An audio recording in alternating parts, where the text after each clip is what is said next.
Pessoal, eu vou fazer esse vídeo aqui porque uma das coisas que me questionaram, e as pessoas estão corretas de questionar, é porque eu coloquei no IGTV, ou IGTV, não sei como se diz, um vídeo do ano passado, quando estava em discussão porte de armas, posse de armas, a liberação de uma das duas coisas.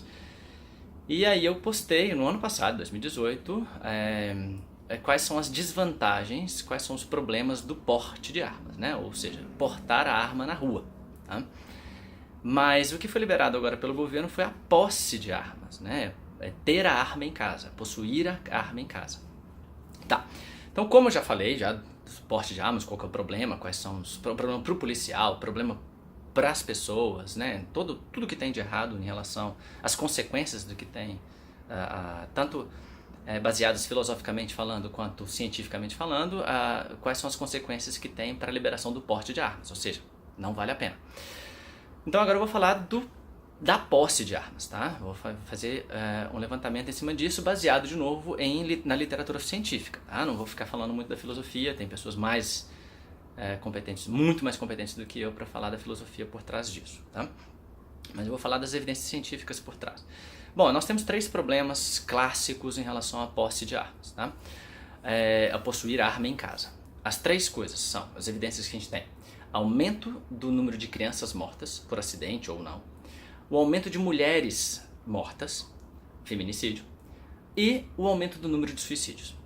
Então, ou seja, a posse de armas, na verdade, ela não reduz o número de mortes, ela aumenta o número de mortes, no geral. Tá? Então vamos lá, quais são as evidências? Quando a gente pensa, então, em relação ao número de suicídios, uma das coisas que a gente mais sabe, né, quem trabalha com saúde mental e quem trabalha com neurociência dessa parte de saúde mental, psiquiatra, psicólogo, todo mundo sabe, que o fato de você ter a ferramenta para retirar a sua vida próxima de você, em um momento de desespero, um momento de desequilíbrio, a proximidade dessa ferramenta faz com que a pessoa cometa a morte, o suicídio, tá? Então ela retire sua própria vida.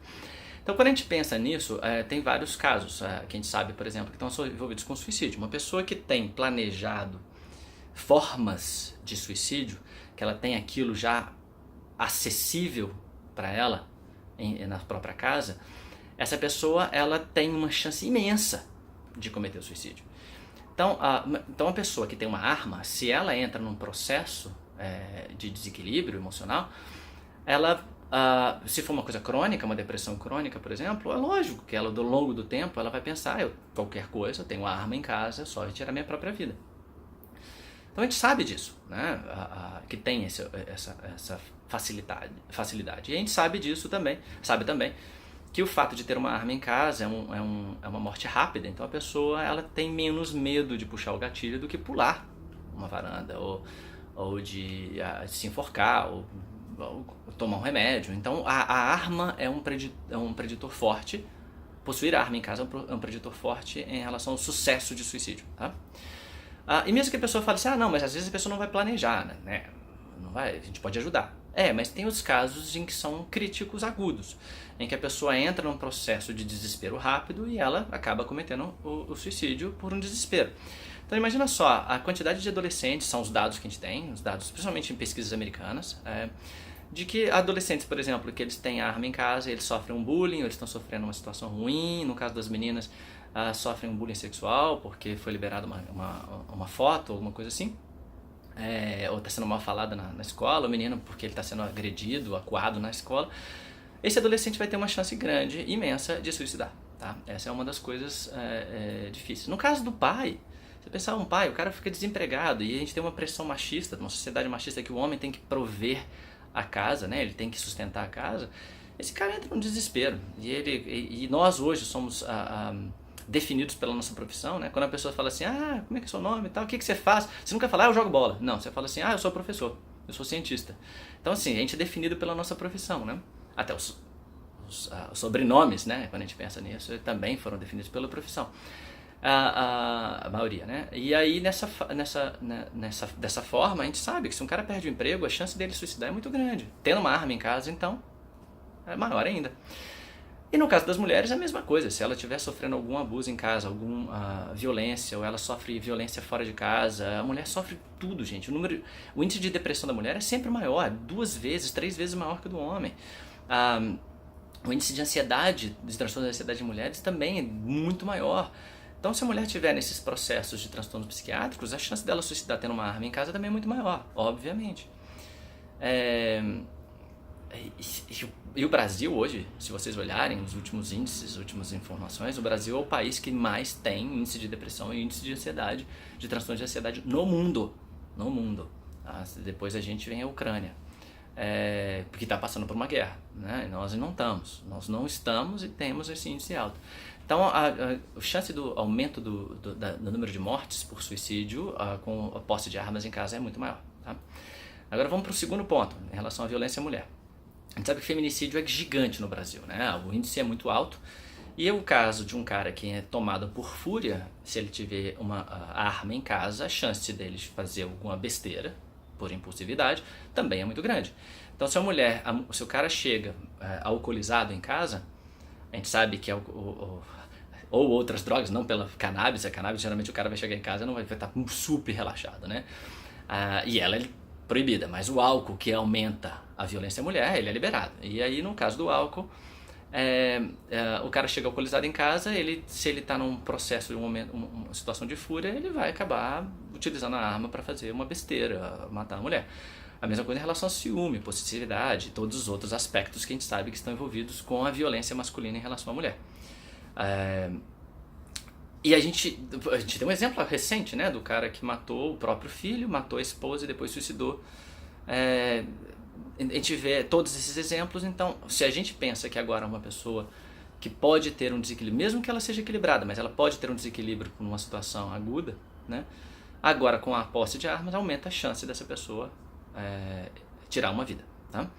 E por último são os dados americanos que saíram esse ano, que são tristes, né, que o número de mortes de crianças por armas de fogo é maior que o número de crianças mortas por câncer.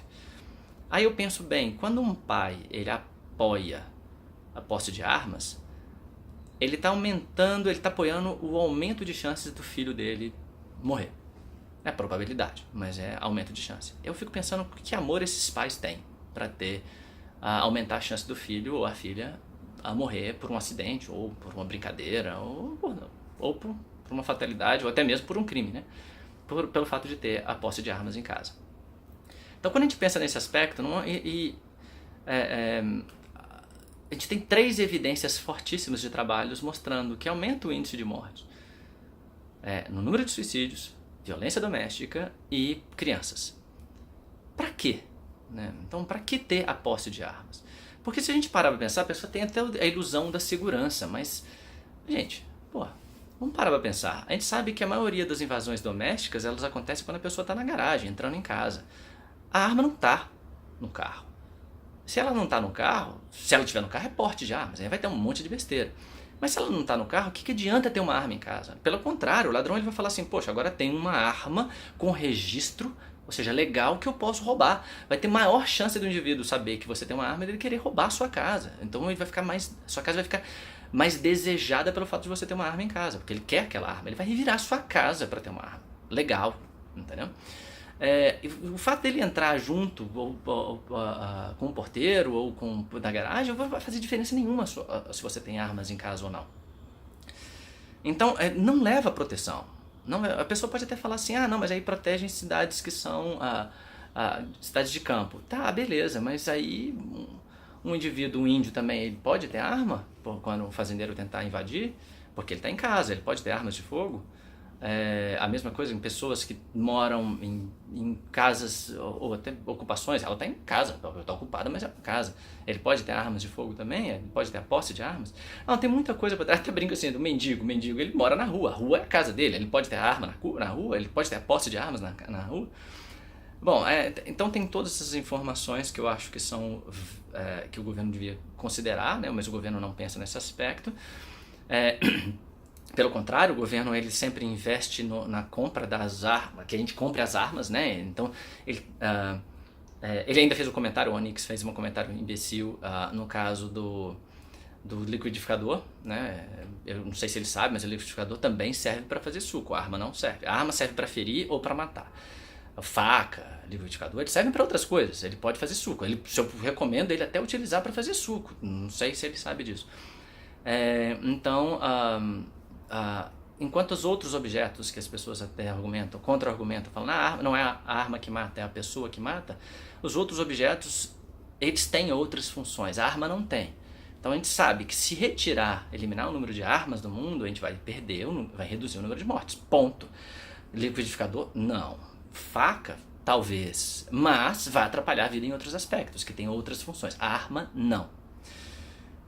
Então essa incoerência da argumentação da posse de armas, além do que a gente sabe que as evidências mostram o contrário, que vai atrapalhar, vai aumentar o número de mortes, de vítimas inocentes, eu acho que é o mais importante.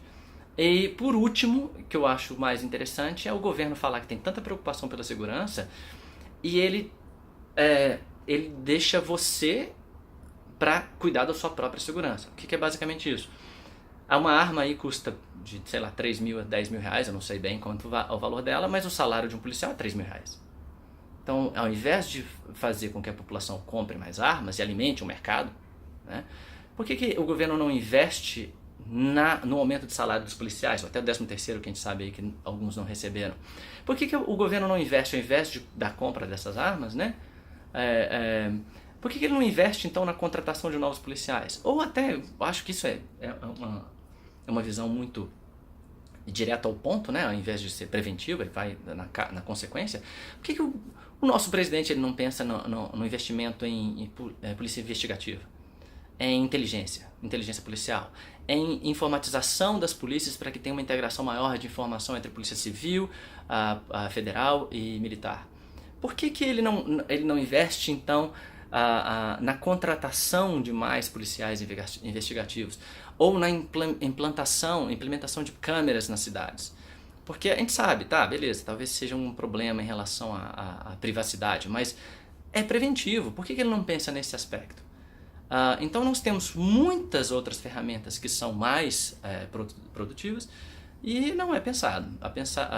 Basicamente o que o governo, esse atual presidente e o governo atual vem fazendo eu assumo que eu não consigo arrumar isso, né? Quando eu fui deputado do Rio de Janeiro, eu não consegui arrumar, nem propor nada para o Rio de Janeiro melhorar a sua violência. É um grande problema hoje no Rio de Janeiro. E eu, como fui incompetente nessa hora, agora estou sendo incompetente no Brasil também e estou fazendo o seguinte: lavo minhas mãos, agora a sua proteção é sua responsabilidade. Você tem a sua arma e se proteja. É basicamente isso que eu enxergo quando o presidente ele assume que as pessoas têm que ter armas em casa ao invés de ter um sistema policial investigativo, inteligente, que faça uma prevenção dos crimes no Brasil. É isso, gente. Essa é o que eu queria pensar, o que eu queria falar em relação ao posse de armas, tá bom? Beijo pra todo mundo.